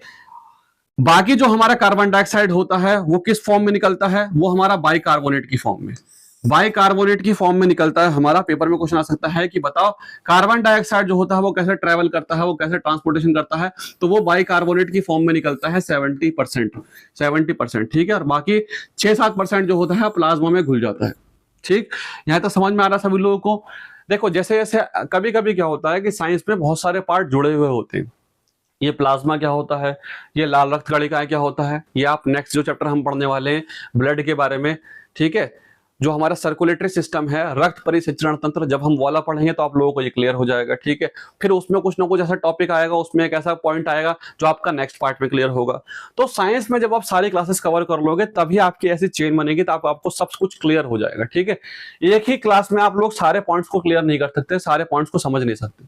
तो यहां तक आप लोग समझ चुके हैं कि हीमोग्लोबिन जो होता है वो ऑक्सीजन को आगे लेकर जाता है, आगे बॉडी में ट्रेवल कराता है और उसके बाद वापस लाने का जो काम करता है कार्बन डाइऑक्साइड में, वो बाइकार्बोनेट करता है 70%, 20 से 25% का काम जो होता है वो हीमोग्लोबिन करता है और बाकी बचा 5-7% जो होता है वो प्लाज्मा के रूप में जो होता है ये ट्रेवल करता है, ठीक है। यहां तक क्लियर हो गया? एक चीज और आप लोग याद रखोगे कि जो हमारी कार्बन डाइऑक्साइड होती है ये भी हीमोग्लोबिन के साथ जो है जुड़ जाती है, हमारी जो ऑक्सीजन होती है ये भी हीमोग्लोबिन के साथ जुड़ जाती है, मगर जो हमारी कार्बन मोनोऑक्साइड होती है, जो कार्बन मोनोऑक्साइड होती है वो इतनी खतरनाक होती है कि अगर आप कार्बन मोनोऑक्साइड को इनहेल कर लेते हैं, सूंघ लेते हैं, इनहेल करते हैं, तो आपके शरीर में जो हीमोग्लोबिन है वो कार्बन मोनोऑक्साइड को देख के बिल्कुल खुश हो जाता है। ऐसा है कि कार्बन मोनोऑक्साइड का बहुत अच्छा दोस्त है हीमोग्लोबिन। वो ऑक्सीजन को और कार्बन डाइऑक्साइड को बोलेगा, तुरंत बोलेगा भाई तुम हटो यहाँ से, मैं इसको लेके जाऊंगा अपने साथ। यानी वो जो गाड़ी है वो कहेगा जितना भी कार्बन डाइऑक्साइड है उसको हट जाओ, जितना भी ऑक्सीजन है तुम भी हट जाओ। कार्बन मोनोऑक्साइड को बोलेगा भाई तुम आ जाओ, तुम मेरे साथ चलो। और कार्बन मोनोऑक्साइड जो होता है पूरे शरीर में लेके जाता है, ऑक्सीजन पहुंचता नहीं है तो दम घुटने लगता है, ठीक है। तभी मान लो कि अगर एक जगह बहुत सारा धुआं है, बहुत ज्यादा धुआं है और अगर आप वहां चले जाओगे, ठीक है, या जो गाड़ियों में से जो धुआं निकलता है, अगर आप इस धुएं के सामने खड़े हो जाओ और इसको सांस अंदर लेते रहो तो क्या होगा? तब आप लोगों का जो सांस है, दम जो है वो घुट जाएगा, ठीक है। अगर किसी ने देखा होगा दबंग फिल्म में, मुझे पता नहीं 1 या 2, शायद वन में होता है शायद, ठीक है, जिसमें 1 में या 2 में, जिसमें वो जो विलन होता है उसका जो जो सोनू सूद होता है, उसका जो मुंह होता है वो पूरा लगा देता है ट्रैक्टर के सामने, ठीक है, और जितना भी धुआं निकलता है वो उसके अंदर जाता है और वो मर जाता है बहुत जल्दी। तो क्या होता है, वो कार्बन मोनोऑक्साइड निकलती है और कार्बन मोनोऑक्साइड शरीर के अंदर चली जाती है, उससे क्या होता है, ऑक्सीजन की बिल्कुल जो है ब्लॉकेज हो जाती है, ठीक है, ब्लड में। तो बिल्कुल जो है कंप्लीटली ये कह सकते हो कि हीमोग्लोबिन का सबसे अच्छा दोस्त जो है वो कार्बन मोनोऑक्साइड होता है। ये जो कार्बन मोनोऑक्साइड होती है, जो सीओ होती है हमारी कार्बन मोनोऑक्साइड, ये एक पॉइजनिंग गैस होती है, ठीक है। कार्बन मोनोऑक्साइड ऑक्सीजन की तुलना में हीमोग्लोबिन में बहुत अधिक अधिक तेजी से जो है जुड़ जाती है। बंद कमरे में मान लो अगर आप कोयला जला देते हो तो वो इतना जानलेवा होता है कि पूरी ऑक्सीजन को ब्लॉकेज कर देगा, ठीक है। अच्छा, फेफड़ों की जो कार्यात्मक इकाई होती है वो कौन सी होती है, वो एल्वियोली होती है। जो कवरिंग मेम्ब्रेन होती है फेफड़ों की, प्लोरा होती है, ये मैं आपको बता चुका हूं पहले, ठीक है। चलिए नेक्स्ट अब चलते हैं तीसरे स्टेप में, जिसको हम जो है इंटरनल रेस्पिरेशन कहते हैं, आंतरिक श्वसन कहते हैं। इसमें क्या होता है, आप लोग सभी जानते हैं कि हमारी बॉडी के अंदर जो टिश्यू होते हैं, टिश्यू, ठीक, हमारे टिश्यू में रक्त के अंदर जो ब्लड ऑक्सीजन होता है, ठीक है, ऑक्सीजन निकलकर उत्तक जितने भी टिश्यू होते हैं उसमें जाती है और उत्तकों से कार्बन डाइऑक्साइड निकल के जो है वो प्रवेश कर जाती है किसके अंदर, रक्त के अंदर, ठीक। एक चीज याद रखोगे, तीसरा स्टेप में हमारे क्या होता है, तीसरे स्टेप के अंदर हमारे जितना भी हमारे ब्लड के अंदर ऑक्सीजन होती है वो सारी चली जाती है हमारे जो टिश्यूज होते हैं उसके अंदर, ठीक है, और जो हमारे टिश्यूज के अंदर जो कार्बन डाइऑक्साइड होती है वो चली जाती है ब्लड के अंदर। पूरा प्रोसेस इसी तरीके से चलता रहता है, कार्बन डाइऑक्साइड जाती रहती है और जो हमारा कार्बन डाइऑक्साइड निकलती रहती है, ऑक्सीजन जाती रहती है। अब आप बोलोगे टिश्यू के अंदर कार्बन डाइऑक्साइड कहां से पहुंच गई, ठीक है, सवाल यही तो उठ रहा है आप लोगों का कि भाई ऑक्सीजन तो समझ में आ रहा है कि बाहर से ऑक्सीजन आई तो वो टिश्यू के अंदर चली गई, मगर ये टिश्यू के अंदर से कार्बन डाइऑक्साइड निकल कहां से रही है। तो मैंने आप लोगों को पहले भी बताया था ये चीज कि आप लोगों को पता है सभी लोगों को कि जो हमारा जो ग्लूकोज होता है C6H12O6 जो होता है ग्लूकोज, जब इसमें 6O2 मिल जाता है, जब ऑक्सीजन मिल जाती है, तब जो होता है हमारा रेस्पिरेशन काम करता है। हमारे जो टिश्यू सेल जो होती है, सेल के अंदर जो होता है हमारा क्या होता है, प्रोसेस होता है, जिस प्रोसेस में ये ग्लूकोज और ऑक्सीजन ब्रेक हो जाता है, टूट जाता है, और टूटने के बाद क्या होता है, हमारा कार्बन डाइऑक्साइड बन जाती है, हमारे वाटर बन जाता है 6H2O, और हमारा 38 एटीपी में जो है एनर्जी रिलीज होती है। 38 एटीपी में एनर्जी रिलीज होती है, 38 एटीपी बन जाता है। कैसे बनता है वो मैं आप लोगों को बताऊंगा। अगर आप एक की बात करोगे 38 बनता है, 38 क्या होता है, एटीपी क्या होता है उसको बताऊंगा। तो ये जो प्रोसेस होता है हमारा, जो मैंने आपको स्टार्टिंग में बताया था, उसी में आपकी कार्बन डाइऑक्साइड बनती है। और कार्बन डाइऑक्साइड जब सेल में बन जाती है आप लोगों की, तो वो क्या करती है, जब ब्लड आता है तो ब्लड के अंदर वापस कार्बन डाइऑक्साइड को फेंक देता है, ठीक है, और ऑक्सीजन को ले लेता है, ठीक। यही हमारा तीसरा पार्ट है, जिसमें हमारे क्या होता है कि ऑक्सीजन को निकाल लेता है वो हमारा जो टिश्यू होता है, ठीक, और कार्बन डाइऑक्साइड को यहां से वापस भेज देता है ब्लड के अंदर, और ब्लड हो जाता है हमारा इम्प्योर। तो यही हमारा था तीसरा पार्ट। नेक्स्ट हमारा जो है फोर्थ पार्ट, जिसको हम कहते हैं सेलुलर रेस्पिरेशन, ठीक है। ऑक्सीजन की उपस्थिति में होता है, एटीपी का निर्माण होता है। हमारे रेस्पिरेशन सिस्टम का ये लास्ट पार्ट है, जो लास्ट पॉइंट है हमारा, चौथा पॉइंट जो होता है, जिसमें हमारा ये पूरा प्रोसेस जो होता है वो कंप्लीट हो जाता है रेस्पिरेशन का। इसमें होता क्या है, मैंने आप लोगों को बताया कि जो ग्लूकोज होता है, ग्लूकोज और ऑक्सीजन दोनों मिल जाते हैं, और मिलने के बाद जो है वो 6 कार्बन डाइऑक्साइड के अणु, 6 पानी के, और बाकी मात्रा में जो है हमारी एटीपी रिलीज करता है, जो एडिनोसाइन ट्राइफॉस्फेट होता है वो रिलीज करता है, और यहीं पे हमारा जो होता है श्वसन जो होता है वो कंप्लीट हो जाता है, और यहाँ पर हमारा जो रेस्पिरेशन सिस्टम होता है उसकी प्रक्रिया जो होती है पूरी हो जाती है, ठीक है। अब सवाल हमारा जो है आगे चल के थोड़ा सा इंपॉर्टेंट और हो जाता है कि ये जो रेस्पिरेशन होता है हमारा, जो श्वसन होता है, ये 2 टाइप का होता है श्वसन, ठीक है। एक होता है हमारा एरोबिक श्वसन, एक होता है हमारा एनारोबिक श्वसन, ठीक है। मान लो अगर हम नॉर्मली ऑक्सीजन ले रहे हैं, ठीक है, नॉर्मली हम लोग पूरा ऑक्सीजन ले रहे हैं, ऑक्सीजन पूरा का पूरा अगर हम नॉर्मल चल रहा है, सब कुछ कोई दिक्कत नहीं है, तब तो प्रोसेस हमारा ऐसे होता है। इसको हम बोलते हैं एरोबिक रेस्पिरेशन, ठीक है, जिसको हम क्या कहते हैं, ऑक्सीजन श्वसन कहते हैं, ठीक है। वायवीय श्वसन भी कहते हैं इसको, एरोबिक रेस्पिरेशन भी कहते हैं, जब सब कुछ नॉर्मल चलता है। फिर एनारोबिक रेस्पिरेशन क्या होता है, जिसको हम अवायवीय श्वसन कहते हैं। ये तो ऑक्सीजन की उपस्थिति में होता है, यहां तो पूरा ऑक्सीजन उपस्थित है। ऑक्सीजन की उपस्थिति में ग्लूकोज का पूर्ण ऑक्सीडेशन यानी पूर्ण ऑक्सीकरण हो जाता है। ये तो होता है हमारा एरोबिक रेस्पिरेशन। मान लो कि अगर हमने रनिंग करी, ठीक है, या हमने बहुत सारी एक्सरसाइज करी, जिम करी बहुत ज्यादा, ठीक है, तब क्या होगा, तब हमारी जो सांस होगी उस सांस के अंदर ऑक्सीजन की कमी हो जाएगी, ठीक है। लंबी लंबी सांस चलेंगी जब हम रनिंग करेंगे। तो रनिंग जब करते हैं, जब एक्सरसाइज करते हैं, तो क्या होता है कि ऑक्सीजन की कमी हो जाती है। नॉर्मल ऑक्सीजन से जब हमें कम ऑक्सीजन मिलती है, या फिर जब ऑक्सीजन किसी चीज में मिलती ही नहीं है तब कहलाता है हमारा ऑक्सीजन की कमी में या ऑक्सीजन की अनुपस्थिति में जो प्रोसेस होता है उस प्रोसेस को हम कहते हैं एनारोबिक रेस्पिरेशन या अवायवीय श्वसन। तो अब हम इन दोनों श्वसन को समझेंगे।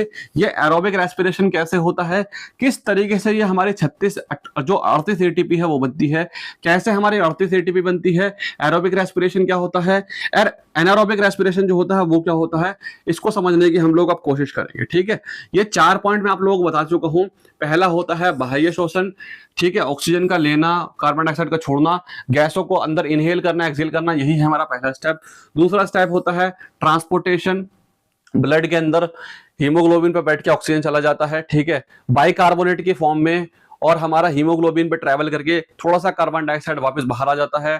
ठीक है, तीसरा पॉइंट होता है आंतरिक शोषण, जिसमें टिश्यू का काम होता है। टिश्यू क्या करते हैं, जब ब्लड टिश्यू के अंदर आता है तो ब्लड के अंदर से ऑक्सीजन टिश्यू निकाल लेते हैं जो उत्तक होते हैं, और कार्बन डाइऑक्साइड को ब्लड के अंदर वापस डाल देते हैं। और चौथा स्टेप होता है हमारा कोशिकीय शोषण, सेल्यूलर रेस्पिरेशन। इसमें क्या होता है, ग्लूकोज टूट जाता है और एटीपी की फॉर्म में वो ऊर्जा बनाते हैं। ठीक है, अब हम समझेंगे कि कोशिकीय श्वसन जो होता है, सेल्यूलर रेस्पिरेशन, ये 2 टाइप का होता है। एक होता है वायवीय श्वसन एरोबिक रेस्पिरेशन, एक होता है अवायवीय श्वसन एनारोबिक रेस्पिरेशन। दोनों क्या होते हैं ध्यान से समझेंगे। ठीक है, सबसे पहले हम समझेंगे इस सेल्यूलर रेस्पिरेशन में जो हमारा अवायवीय श्वसन है, एनारोबिक रेस्पिरेशन, ये क्या होता है, इसको समझने की कोशिश करो। सबसे पहले मान लो कि अगर जो है ग्लूकोज है और ग्लूकोज के साथ अगर ऑक्सीजन हो ही ना, बिल्कुल भी ऑक्सीजन नहीं होती, तो वो जो प्रोसेस होता है वो प्रोसेस कहलाता है आपका फर्मेंटेशन। ठीक है, जो आपका ग्लूकोज है, ग्लूकोज के साथ C6H12 और O6, इसके साथ आपके जो है दूसरी जो हमारी जो गैस होती है O2, अगर मान लो ये है ही नहीं, तब क्या होता है, और तब हमारा जो भी रेस्पिरेशन होता है, जो भी हमारा श्वसन होता है, ऑक्सीजन की बिना मतलब अनुपस्थिति में जितना भी होता है, अगर बिल्कुल भी ऑक्सीजन है ही नहीं, तब वो बनाता है इथेनॉल, कार्बन डाइऑक्साइड और 2 एटीपी। सिर्फ 2 एटीपी की ऊर्जा जो है वो रिलीज करता है, 2 एटीपी बस, मात्र 2 एटीपी बनाता है, अगर जो है हमारा ऑक्सीजन अनुपस्थित होता ही नहीं है। इस प्रोसेस को हम क्या कहते हैं, फर्मेंटेशन कहते हैं। जैसे आप लोगों का ब्रेड जब बनाई जाती है, ब्रेड का बनाना, ठीक है, या फिर दूध से दही का बनाना या शराब का बनाना, ये जो प्रोसेस होते हैं ये कहलाते हैं हमारे फर्मेंटेशन। इसमें क्या होता है, ऑक्सीजन अवेलेबल नहीं होती, ग्लूकोज होती है, ग्लूकोज का ब्रेक डाउन किया जाता है किसमें, इथेनॉल में, कार्बन डाइऑक्साइड में, और 2 एटीपी एनर्जी निकलती है। इसको हम कहते हैं फर्मेंटेशन।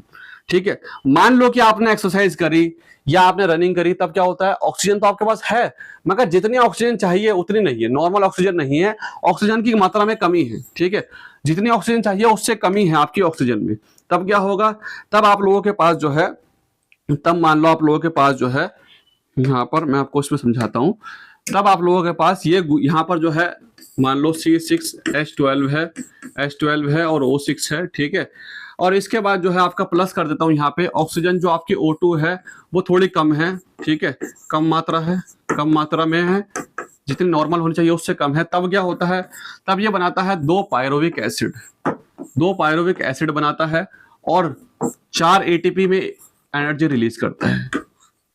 4 तो एटीपी में एनर्जी रिलीज करेगा और 2 पायरोविक एसिड बनाता है। ठीक है, ये पायरोविक एसिड क्या होता है, यही जो पायरोविक एसिड होता है आगे चल के ये जो है हमारे शरीर में लैक्टिक एसिड बनाते हैं। इसी लैक्टिक एसिड से हमारी जो मांसपेशियां होती हैं उसमें ऐंठन आ जाती है, उसमें दर्द होने लगता है। ठीक है, तो आप लोग याद रखेंगे, जब भी हमारे शरीर में ऑक्सीजन की कमी होती है तो जो हमारे जो मसल्स होते हैं उसमें जो क्रैम्प आते हैं, एक्सरसाइज करने के बाद दर्द होता है ना जो मसल्स में, आप लोग देखेंगे कि अगर आप भी एक्सरसाइज करते हैं, जिम करते हैं, तो जिम करने के बाद या रनिंग करने के बाद हमारी मसल्स में जो है पेन होना स्टार्ट हो जाता है। ठीक है, दर्द होता है। वो दर्द क्यों होता है, ऑक्सीजन पूरा नहीं मिल पाता, पूरा ऑक्सीजन नहीं मिल पाता, तो हमारा जो बॉडी होती है वो पायरोविक एसिड बनाता है और पायरोविक एसिड लैक्टिक एसिड बनाते हैं।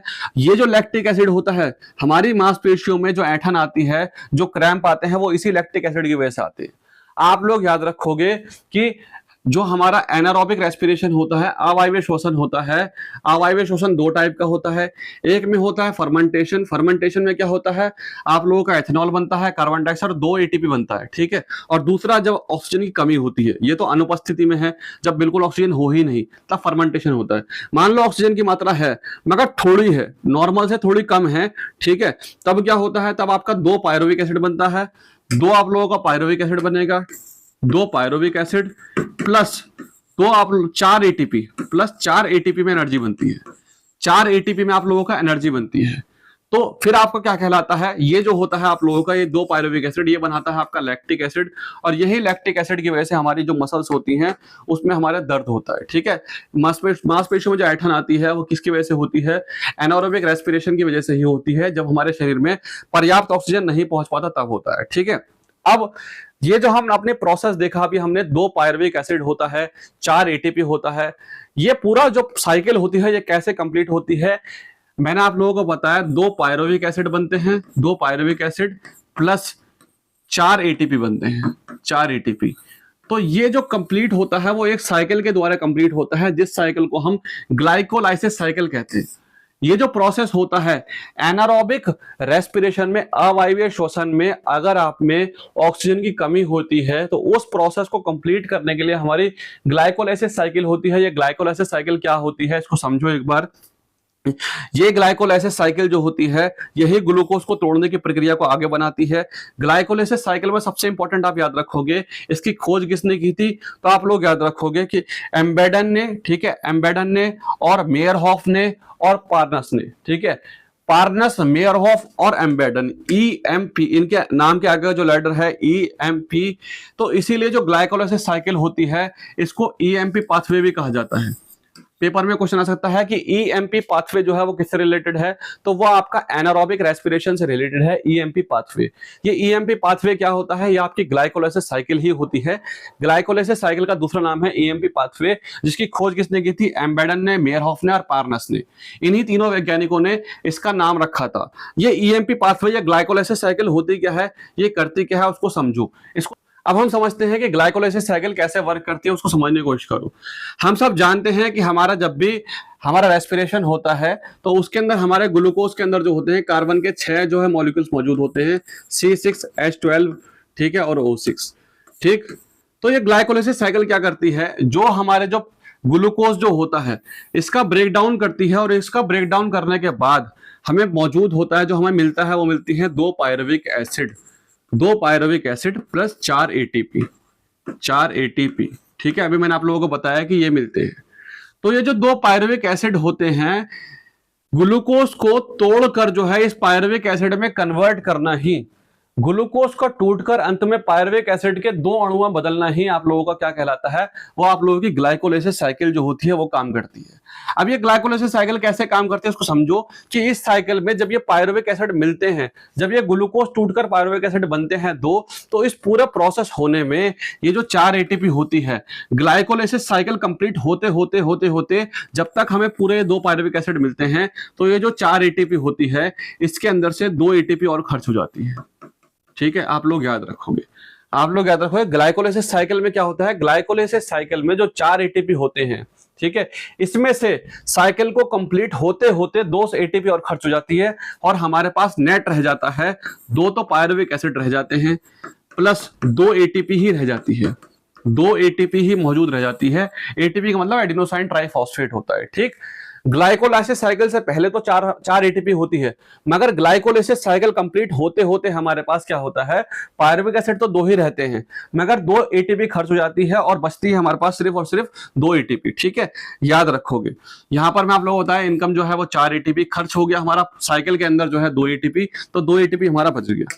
ठीक है, नेक्स्ट आप समझेंगे हम इसके बाद जो है कि ये होता कहां पर है, जो हमारा ग्लाइकोलाइसिस साइकिल है किस जगह होती है। मैंने आपको बताया था कि आप लोगों की ये मान लो सेल है, तो सेल के अंदर ये मान लेते हैं केंद्रक है, ठीक है, ये आपका माइटोकॉन्ड्रिया है, ये आपका केंद्रक है, माइटोकॉन्ड्रिया। इसके साथ जितना भी लिक्विड होता है, लिक्विड ये सारा, ये आपका कहलाता है साइटोप्लाज्म। मैंने आपको बताया था पहले भी, ये आप लोगों का साइटोप्लाज्म कहलाता है। ठीक है, साइटोप्लाज्म। तो इस साइटोप्लाज्म के अंदर ही हमारे होती है ग्लाइकोलाइसिस साइकिल कंप्लीट। ठीक, ग्लाइकोलाइसिस साइकिल की पूरी प्रक्रिया हमारी साइटोप्लाज्म के अंदर संपन्न होती है। यह प्रक्रिया माइटोकॉन्ड्रिया के अंदर संपन्न नहीं होती, माइटोकॉन्ड्रिया के अंदर संपन्न नहीं होती। इस ग्लाइकोलाइसिस साइकिल में हमें मिलते हैं 2 pyruvic acid plus 2 ATP, plus 2 ATP. ठीक है, ये होती है हमारी ग्लाइकोलाइसिस साइकिल। अब हम बात करेंगे अपना एरोबिक रेस्पिरेशन के बारे में, जो सबसे इंपॉर्टेंट है, हमारा वायवीय श्वसन क्या होता है। ठीक है, जो एरोबिक रेस्पिरेशन होता है उसको समझने की आप लोग कोशिश करोगे। एरोबिक रेस्पिरेशन 2 साइकिल में कंप्लीट होता है। एक तो होती है हमारी जो हमारी ग्लाइकोलाइसिस साइकिल होती है, ग्लाइकोलाइसिस साइकिल, ठीक। और उसके बाद हमारी दूसरा स्टेप होता है क्रेब्स साइकिल। क्रेब्स साइकिल, ये दोनों ही इंपॉर्टेंट है, ठीक है, क्रेब्स साइकिल और ग्लाइकोलाइसिस साइकिल। तो ग्लाइकोलाइसिस साइकिल क्या होता है हम समझ चुके हैं कि हमारे शरीर में ग्लाइकोलाइसिस साइकिल जब कंप्लीट हो जाता है, जब सेल के अंदर हमारे ग्लाइकोलाइसिस साइकिल कंप्लीट हो जाता है तो हमें मिलता है 2 पायरुविक एसिड प्लस 2 एटीपी, ठीक है। ये तो हम समझ ही चुके हैं। ग्लाइकोलाइसिस साइकिल पहला जो स्टेप है, यानी ग्लाइकोलाइसिस साइकिल तो दोनों तरफ होती है। ग्लाइकोलाइसिस साइकिल आपका एरोबिक में भी होती है, एनारोबिक में भी होती है। मगर अगर आप देखोगे एनारोबिक में, अवायवीय श्वसन में, तो ग्लाइकोलाइसिस साइकिल के आगे कोई स्टेप नहीं होता। मगर जब आप बात करोगे हमारा एरोबिक रेस्पिरेशन की, वायवीय श्वसन की, तो उसमें क्या होता है, ग्लाइकोलाइसिस साइकिल के आगे अगला स्टेप आता है क्रेब्स साइकिल। और क्रेब्स साइकिल क्या करता है, जो 2 पायरुविक एसिड होते हैं, 2 पायरुविक एसिड में से एक पायरुविक एसिड को तोड़कर जो है वो बनाता है 18 एटीपी। 18 एटीपी बनाता है, 18 एटीपी, ठीक है। यानी 2 पायरुविक एसिड हैं तो इसको तोड़ के बनाएगा वो 36 एटीपी, 36 एटीपी बनाएगा, प्लस 2 एटीपी मौजूद हैं, 2 एटीपी ऑलरेडी मौजूद हैं, तो कितना एटीपी मिल जाएगा हमें, 38 एटीपी, 38 एटीपी मिल जाएगा। ये पायरुविक एसिड को तोड़ना और 2 पायरुविक एसिड को तोड़कर 36 एटीपी बनाना, ये कहलाता है हमारा जो है क्रेब्स साइकिल। और क्रेब्स साइकिल कंप्लीट कहां होती है, ये होती है माइटोकॉन्ड्रिया में। ये जो माइटोकॉन्ड्रिया आप देख रहे हो, इसी के अंदर कंप्लीट होती है क्रेब्स साइकिल। अब अगर पेपर में आप लोगों से क्वेश्चन आता है कि बताओ क्रेब्स साइकिल कहां पे होती है, क्रेब्स साइकिल आपका माइटोकॉन्ड्रिया में होती है। माइटोकॉन्ड्रिया के अंदर ही आप लोगों की सबसे ज्यादा एनर्जी मिलती है। देखो आप लोग 36 एनर्जी आप लोगों को माइटोकॉन्ड्रिया मिल रही है, 2 पायरुविक एसिड को तोड़कर 36 एटीपी आप लोगों को माइटोकॉन्ड्रिया बना रही है। इसीलिए माइटोकॉन्ड्रिया को powerhouse of the cell कहा जाता है, क्योंकि सबसे ज्यादा जो एनर्जी देती है वो माइटोकॉन्ड्रिया प्रोवाइड करती है। और 2 एटीपी मौजूद थी तो टोटल हमारे 38 एटीपी मिलती है। यही प्रोसेस हम लोगों का होता है एरोबिक रेस्पिरेशन में, वायवीय श्वसन में, ठीक है। ये मैं समझ रहा हूं कि आप लोग क्लियर हो चुका होगा, यहां तक आप लोगों को कोई भी दिक्कत नहीं होगी। क्रैब साइकिल को समझ लो। क्रैब साइकिल क्या है, हैंस क्रैब जो है इन्होंने इसकी जो है स्टार्टिंग की थी। यानी मैं कह सकता हूं कि अगर हैंस क्रैब ने क्रैब साइकिल की शुरुआत की थी तो मैं ये भी कह सकता हूं कि एरोबिक रेस्पिरेशन जो है, वायवीय श्वसन जो है, उसकी जो खोज है, उसको जो बताया था वो भी इन्होंने ही बताया था, जो हैंस क्रैब थे। और 1953 में जो है नोबेल पुरस्कार से भी संबंधित किया गया था इनको, ठीक है। इसके दूसरे नाम क्या है, अल्टरनेटिव नेम पेपर में और भी आ सकता है, टीसीए चक्र, ठीक है।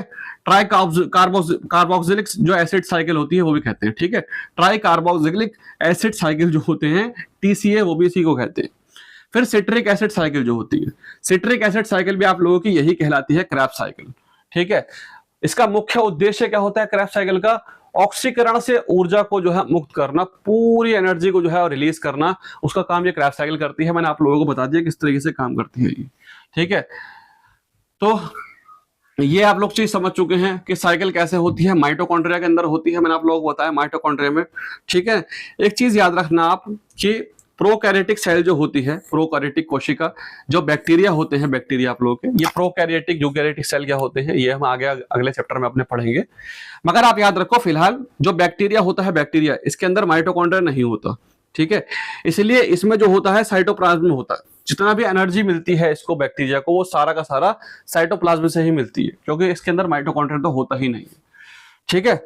चलिए, क्रैब साइकिल एक चीज याद रखोगे, क्रैब साइकिल जो होती है सिर्फ और सिर्फ ऑक्सीजन के अंदर, जब ऑक्सीजन मौजूद होगी, एरोबिक रेस्पिरेशन के अंदर ही क्रैब साइकिल होगी, ठीक है। क्रैब साइकिल वाला पार्ट एनारोबिक में होगा ही नहीं, ग्लाइकोलाइसिस साइकिल वाला पार्ट दोनों में होता है, ठीक है। चलिए, अब हम नेक्स्ट यहाँ पे बात करते हैं ग्लूकोज की, किस तरीके से काम कर रहा है। ये आप देखोगे कि ये ग्लूकोज था, ठीक है, ये 2 पायरुविक एसिड था, ये क्रैब साइकिल ने काम करना शुरू किया। क्रैब साइकिल ने जो है यहाँ पर कार्बन डाइऑक्साइड भी दिया, H2O भी दिया और 38 एटीपी भी दिया। अब मैं उम्मीद करता हूं कि आप लोग समझ चुके हो कि 38 एटीपी क्रैब साइकिल के बाद कहां से आता है। इसमें से 36 एटीपी जो है वो माइटोकॉन्ड्रिया के अंदर ही बनता है, 2 एटीपी तो पहले से ही बाहर से आता है। इसीलिए जो माइटोकॉन्ड्रिया होती है उसको powerhouse of the cell भी कहा जाता है। ये चीज आप लोग क्लियर हो गया सभी लोगों को, ठीक है। चलिए एक बार मैं आप लोगों को थोड़ा सा रिवीजन करा देता हूं। अगर मैं बात करता हूं ऑक्सीजन की, तो ऑक्सीजन जो होती है एरोबिक रेस्पिरेशन में बहुत ज्यादा आवश्यक होती है, एनारोबिक अवायवीय श्वसन में आवश्यक नहीं होती। अगर नहीं भी होगी तो भी हो जाएगा, कम भी होगी तो भी हो जाएगा, पूरे की जरूरत नहीं है, मगर एरोबिक रेस्पिरेशन में इसकी जरूरत होती है। एनर्जी 36 से 38 एटीपी बनती है, ठीक है, 2 एटीपी बनती है। ठीक, किसका निर्माण होता है? अन्य तत्वों का, कार्बन डाइऑक्साइड और H2O का। इसमें लैक्टिक एसिड बनता है, इथेनॉल बनता है। ठीक है, ये कहां होती है लोकेशन? ये माइटोकॉन्ड्रिया में होती है और ये साइटोप्लाज्म के अंदर होती है। ठीक है ना, समझ में आ गया सभी लोगों को? चलिए यहां तक मैं आप लोगों को समझा चुका हूं हर एक चीज के बारे में। अब हम बात करेंगे कि कौन कौन से ऐसे जीव होते हैं जो सांस जो होते हैं वो कहां से लेते हैं। जैसे हम लोग हैं, हम लंग्स से जो है अपना रेस्पिरेशन करते हैं मेजरली। ठीक है, हम सांस जो लेते हैं वो लंग्स से लेते हैं। ऐसे पेपर में कभी कभी क्वेश्चन आ जाते हैं कि बताओ मछलियां कहां से लेते हैं, ठीक है, जो केंचुए होते हैं वो कहां से लेते हैं, अर्थवॉर्म कहां से लेते हैं। तो एक बार उस पर नजर मारते हैं और फिर कुछ प्रीवियस क्वेश्चन करते हैं। तो आप लोग याद रखोगे कि जो स्किन होती है, स्किन, ठीक है, स्किन से कौन कौन करते हैं? अर्थवॉर्म और जो लीच होते हैं ये अपनी स्किन से करते हैं रेस्पिरेशन जो होता है। ठीक है, और इसके लिए इनको जो है गीली स्किन होना बहुत जरूरी है, सूखी त्वचा में जो है इनका नहीं होता। ठीक, अर्थवॉर्म या लीच जो होते हैं। ठीक, चलिए अब ट्रैकिया से कौन कौन करते हैं? जैसे कॉकरोच हो गए, मक्खी हो गए, मच्छर हो गए, ये ट्रैकिया से करते हैं। कीट के रक्त में हीमोग्लोबिन नहीं होता। ठीक है, उनका रक्त जो होता है ऑक्सीजन का परिवहन नहीं करता। ये चीज आप लोग याद रखोगे, जो कीट होते हैं इनके अंदर हीमोग्लोबिन वगैरह जो है मौजूद नहीं होता। ठीक है, ये ट्रैकिया से करते हैं, ट्रैकिया से। नेक्स्ट अगर हम बात करते हैं कि जो बुक लंग्स होते हैं, बुक लंग्स, अगर देखोगे आप यहाँ पे जो मकड़ी होती है, बिच्छू होते हैं, ये कहां से करते हैं? ये बुक लंग्स से करते हैं, बुक लंग्स से। और बुक गिल्स से जो है वो कौन कौन करते हैं? जैसे आप लोग देखोगे यहाँ पे क्रैब हो गया, जो क्रैब वगैरह होते हैं वो बुक लंग्स से, बुक गिल्स से करते हैं। नेक्स्ट अगर हम बात करूं मछलियों की, तो मछलियां वगैरह जो होती हैं, मछलियां हो गई, झींगा हो गया, टैडपोल हो गया। ठीक है, तो ये सब आपके जो गिल्स होते हैं, गलफड़े जो होते हैं वहां से करते हैं। जो गलफड़े होते हैं यहां से अपना जो है रेस्पिरेशन करते हैं।